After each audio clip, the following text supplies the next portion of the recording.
আসসালামু আলাইকুম সুপ্রিয় দর্শক, আশা করি সকলে ভালো আছেন। আজ আবারও আমি আমার খামারের কিছু আপডেট আপনাদেরকে দেখানোর জন্য নিয়ে আসলাম ছোট্ট ভিডিও আকারে। তো দেখুন, গরুগুলো সুন্দরভাবে খাচ্ছে বিকেলের খাবার। কুরবান তার মায়ের দুধ খাচ্ছে।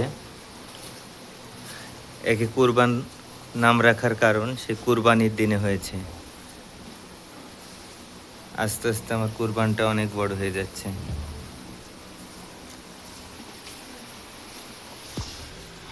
বিকেলে তারা সবুজ ঘাস খাচ্ছে, দেখছেন। ষাঁড় গরুকে আমি খড়ের সাথে হালকা ঘাস দিই। দেখতে পাচ্ছেন ষাঁড়টা আস্তে আস্তে অনেক বড় হয়ে গেছে, প্রায় 5 মণ প্লাস।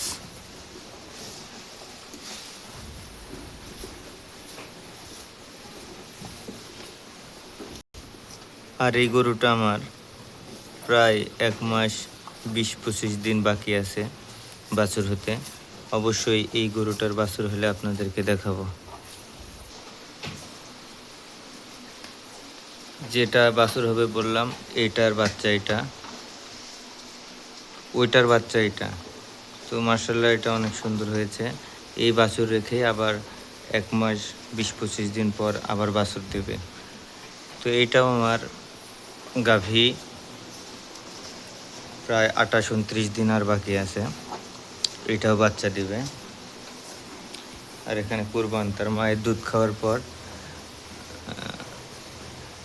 ঘাস খাওয়ার চেষ্টা করছে, ঘাসও খাচ্ছে কিছু।